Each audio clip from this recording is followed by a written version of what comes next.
Now, one important thing you have to remember is this is legally binding. Here, development and conservation should both go hand in hand, which is what we call as sustainability. We have moved from reactive system to the proactive system. This land will become a degraded land. Now, land degradation neutrality. Now, what do you mean by this land degradation neutrality?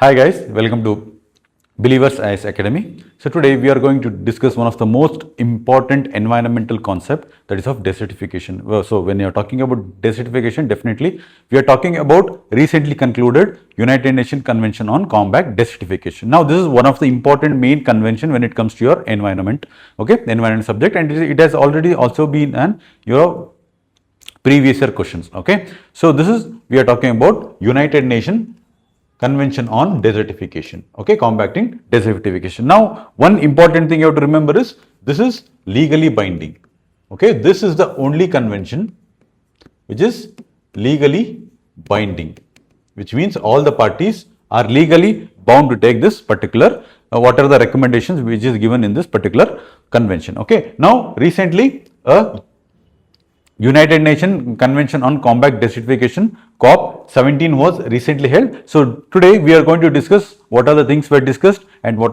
were its outcome and what are the exams when it comes to your UPSC. Basically, you can UPSC exams. Okay. So first and most important thing is convention. This convention, okay, where it was held? It was held in Mongolia. It's the capital of Mongolia, Ulaanbaatar, where it was recently held in Mongolia. This Mongolia was because of a news regarding degradation. So in this regard, this aquatic convention was recently held in Mongolia. Okay. So what is this desertification? Desertification is basically means where a fertile land has been converted into degraded land. So earlier the land was very useful, where the agriculture activities was happening. Now this particular land is completely degraded. So in order to make sure it is now, see, this is fertile land. Example, if I take this to be a fertile land. Now this, because of excess use of chemical and because of even for drought also. Now this land, okay. So if I take example here, if this is a parcel of land, can we call it as fertile land? Because of excess use of fertilization and even for drought also, because of drought, this particular land parcel has been recently degraded. So now this land will become a degraded land, okay, where it is not fertile, and even because of overgrazing also, we can also add overgrazing here, okay. So because of increasing use of fertilization and even for drought also, and even your what we call as overgrazing also, this land has become degraded. Now this land, the main aim of United Nations Convention on Combat Desertification, the main aim is to make this land again a fertile land. This is the main important, or the main reason, or the main cause, or the main, or what we call as main aim or the main goal for this particular organization, okay, this particular convention. Okay, so this is what we are going to learn about this. And here, what is the theme? This year theme, this is very, very important for your UPSC, the restoring land and restoring hope. This is the theme of this particular year. And one of the most important thing here is India's milestone is India has for the first time guide to grassland and open natural ecosystem, which means earlier when we talk about land degradation and conservation of land, we were only concerned about only forest lands.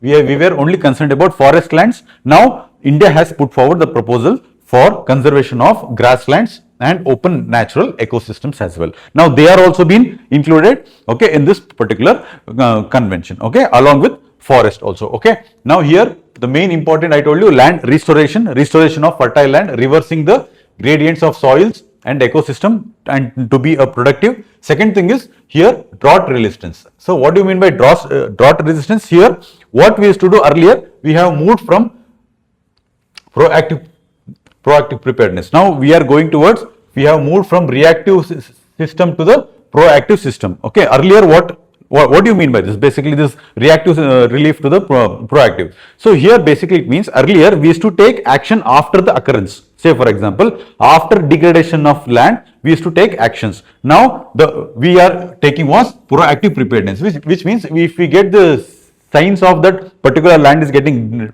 degraded, so basically what we'll go and we'll conserve that, I mean, before completely getting degraded. So this is what drought resistance is all about. We are going from reactive to the proactive preparedness. Second is sustainable land management, which means where we are integrating climate, biodiversity and development goals both. Here we are sustainable land management, which means development plus ecosystem development, we also called as conservation or reservation, right? Conservation.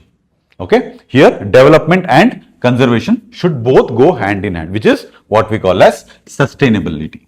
Okay, this is what we call as sustainability. Okay, and here the most important point you have to remember here is, what is this origin? This origin, it was in 1994 it was adopted, this particular convention, and this particular convention currently has 197 plus EU, which means 196 countries plus EU, all these countries. So total 197 countries are there, parties we can say, in which 196 countries and EU also. Okay, this is one of the important. And second, it was came into force, it was adopted in 1994 and came into force in 1996. Okay, there are 3 Rio conventions. This is one of the Rio conventions. The first one was United Nations Framework Convention on Climate Change, okay, which was adopted in 1992. This is Convention on Biodiversity, which was adopted in 1992, and United Nations Convention to Combat Desertification. For the focus is land or reduce desertification, and in 1994. And one of the most important thing from the start of the video I told you, the most important thing is this is the only legally binding international instrument. Okay, this is legally binding, where every party must have to follow this, whatever the guidance is given by this. Okay, this convention. Now, land degradation neutrality. Now, what do you mean by this land degradation neutrality? Here, land degradation neutrality basically means, let's say example. Now, any country has 100 hectares of land. Okay, 100 hectares of land. Now, if imagine 10 hectares of land has been degraded. Okay, degraded. So what the country has to do is, it has to make sure some other place where it has at least minimum it has to restore 100 hectares to be a fertile land. It has to convert degraded land to the fertile land. And here this 10-acre land has to be compensated with somewhere else where it is converting degraded land to the fertile land. The minimum here is, the word is minimum 10 acre, or maximum it can be how much ever the country can. Okay, so this is what it says, land. This is what this entire process is what we call as land degradation neutrality. Okay, land degradation neutrality. Here if you see this, it states the amount and the quality of resources remain stable or increases with the across ecosystem over the time. The principle basically it says is, any loss in productivity land must offset by restoring the equivalent land of degraded land. Okay, this is what we call as land degraded neutrality. This can be your important MCQ question in your coming UPSC. Okay, one is avoid. Okay, practice that is avoid, reduce and reverse.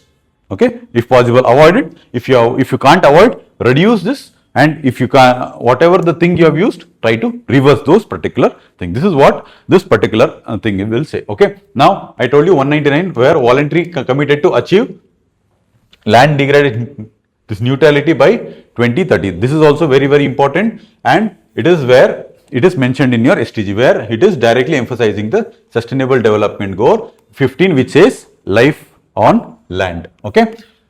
This is multi-dimensional benefit by doing, see for example, if we are restoring any land, if you are restoring any land, what are the benefits you get by this? Food and water security, restoration of soil health, boost agriculture productivity and carbon synchronization. What do you mean by this carbon synchronization? Carbon synchronization basically means, say for example, whatever the carbon is released by the atmosphere, it is basically taken by the plants. So now these plants will observe this. This is what we call as carbon synchronization. Carbon is getting synced.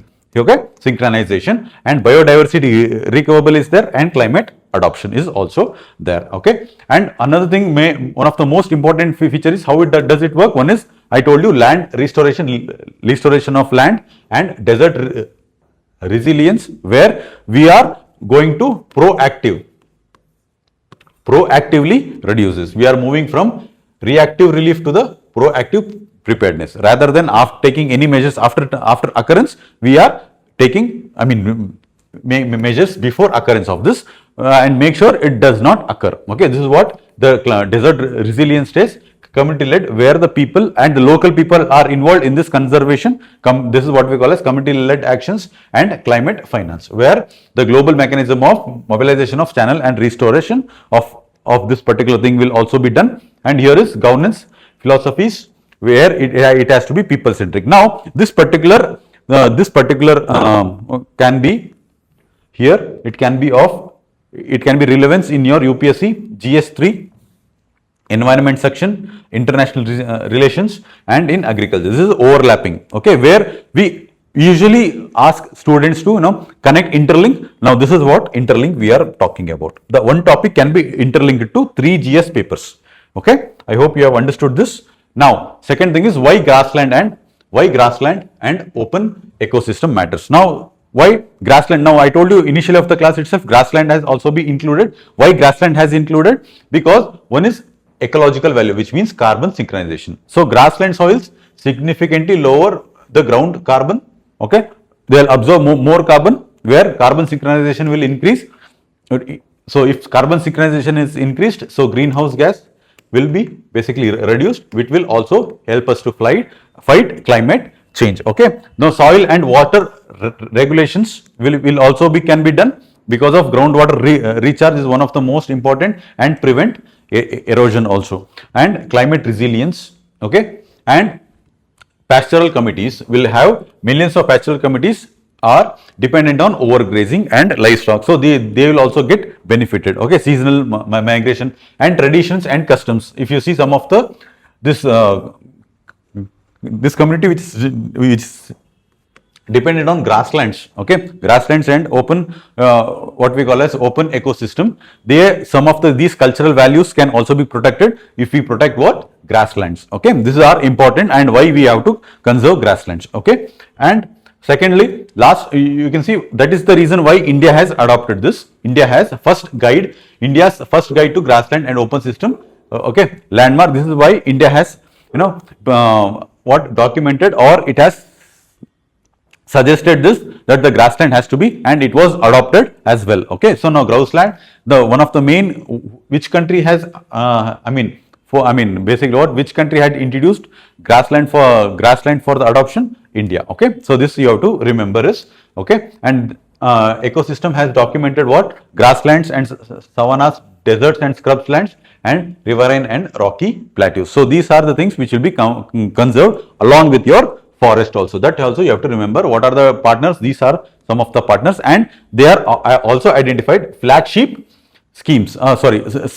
Okay, flagship species like great Indian bustard, lesser African and Indian wolf, and even black bugs also. These are one of the flagship species, okay, to be conserved with this. Now, what are the significances? 40% of the land is land is degraded, and 1+ land communities, basically what? Committed nations for what? Land degradation neutrality. Okay, 150+ nation has committed through this, and it has also helped to reduce this 15 point I told you, like your sustainable development goal 15 talks about this, sustainable development goals.